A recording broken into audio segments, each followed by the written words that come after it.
आपका स्वागत है लालगदर टीवी में। हमारे साथ ये तीन जो नौजवान साथी हैं, ये इनका प्रोफेशन क्या है और किस तरीके से ये खेती के साथ जुड़े हुए हैं, ये साथी आप बताएंगे।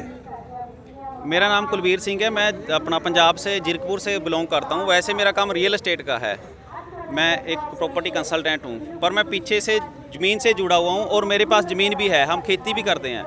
ये मुद्दा सिर्फ आपका नहीं है कि क्राइसिस तो खेती पे शुरू से चल रहे हैं। ज़मींदार हर टाइम क्राइसिस में गुजर ही रहा है, लेकिन ये तो हद ही होगी बिल्कुल।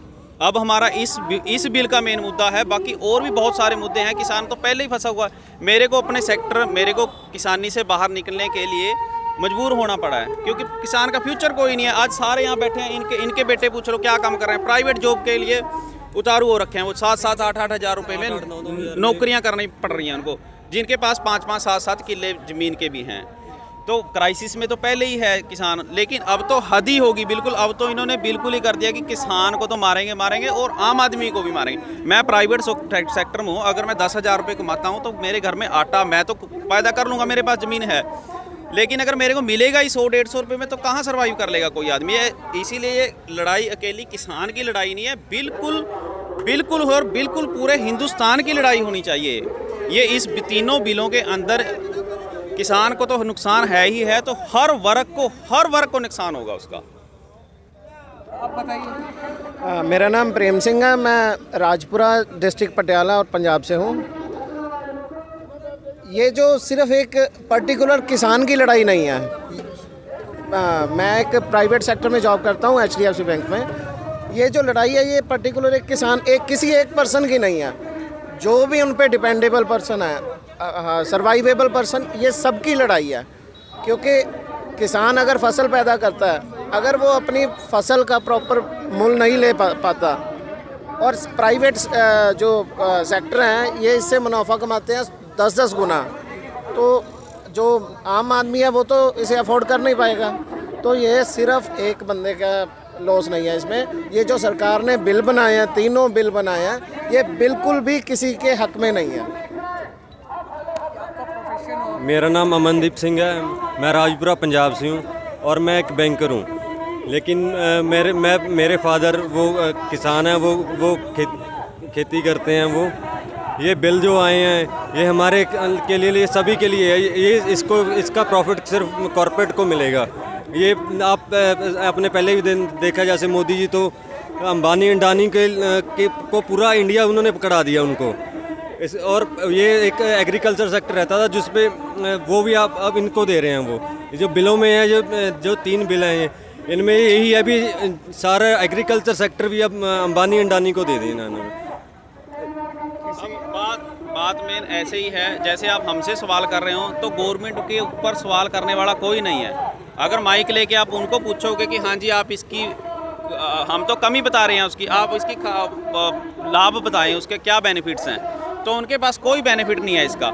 अगर उनके पास बेनिफिट है, हमारी जत्थेबंदियां हैं, हमारी 31 जत्थेबंदियां इकट्ठी लड़ाई लड़ रही हैं, तो अगर उनको है चैनल के ऊपर, किसी के ऊपर लाइव, सारे चैनल बंद करके, जी न्यूज़ है चाहे और है, चाहे दूरदर्शन है, लाइव डिबेट कर ले, वहाँ पे बैठ लें। कितने क्लाउज हैं ये, कुछ के यहाँ पे जागरूकता के लिए ये आए हैं। मैंने वैसे पढ़ा नहीं इनको, तो वैसे ये तकरीबन ये लोगों को बताने के लिए है कि क्या है इसके अंदर। असल में हर एक आदमी, ये बुजुर्ग हैं, ये इतने जानकार नहीं है इस चीज़ में। अगर आप इनसे माइक पे पूछोगे तो उलझ जाएंगे। इन्होंने कहाँ देखा है कभी मीडिया।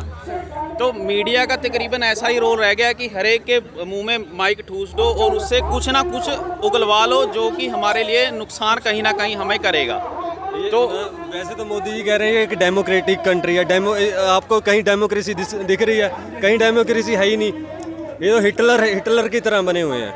मोदी जी का दिल कर रहा है वो ट्रेन बेच रहे हैं, मोदी जी का दिल कर रहा है वो एयरपोर्ट बेच रहे हैं, मोदी जी का दिल कर रहा है वो मुसलमानों को परेशान कर रहे हैं, हिंदुओं को। मतलब जो इनके दिल में, किसी एक्सपर्ट से या किसी से उन्होंने आज तक ये कभी, मुझे नहीं लग रहा भी इस बारे में डिस्कस भी किया हो। बस अपने 2 मंत्री बैठाए हुए हैं। अगर उन्होंने बस खुद ही कर दिया जो कर दिया वो हो गया। ये बिल्कुल हर जगह तानाशाही का राज है। आप देख ही रहे हो कि कोविड के टाइम में अगर आपको लग रहा है इतना ही अच्छा बिल है, तो इसको हमसे, किसानों से तो कम से कम डिस्कस करते। आपको कोविड के टाइम में ऐसी क्या जल्दी पड़ी थी? बिल तो पास मेरे ख्याल सितंबर में हुआ है। सितंबर में बिल पास हुआ है। और आपकी नॉलेज के लिए मैं बता दूं, आपका कौन सा चैनल है, आप पंजाब में जाओगे मोगा फिरोजपुर रोड पे, आप देखोगे अडानी ने बहुत बड़ा गोडाउन पहले से वहाँ पे ज़मीन ले ली है और सारे मंत्री सने अकाली कांग्रेसी सारे मिले हुए हैं। उन्होंने वहाँ पे ज़मीन जिस दिन उसने खरीदी थी उसकी रजिस्ट्री फ्री करी है पंजाब ने, कि हमारा इन्वेस्टर कोई आया है बाहर से हमारा इन्वेस्टर आया। उनका आप उनसे पूछोगे तो उनके पास जवाब है कि हमने इन्वेस्टर इनवाइट किया था इसलिए फ्री करी है।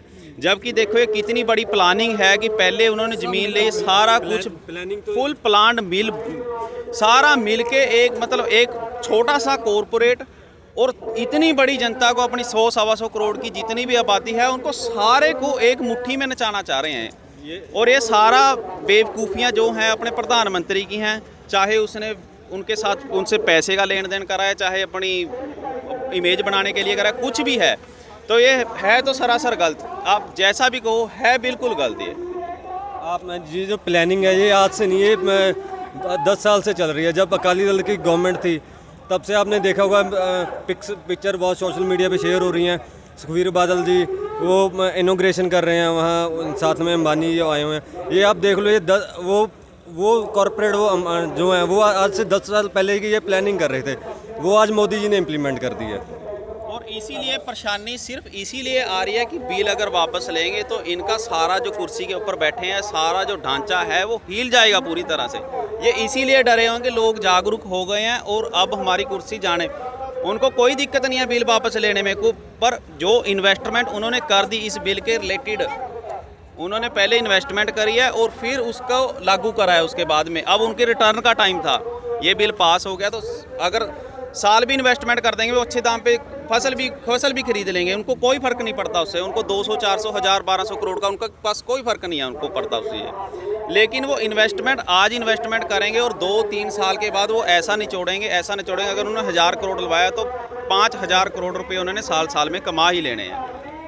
तो ये बहुत अच्छे तरीके से जो साथियों ने बताया है, पूरा इस सिस्टम का पोल खोला है और पूरा इस देश में जो कॉरपोरेट और राजनीतिक पार्टियों का गठबंधन है कैसे ये मिल के मतलब इस कानून को लागू किया, पहले इन्होंने उसका पोल खोला है। और ये बेशक किसान नहीं है पर इनसे पीछे किसान से ही आए हैं, प्राइवेट जॉब करते हैं और जो इनका संबंध किसानियों से रहा है और किसान के आंदोलन में बढ़ चढ़ के ये साथियाँ हिस्सा ले रहे हैं और इस कानून को रद्द करने की मांग कर रहे हैं। धन्यवाद।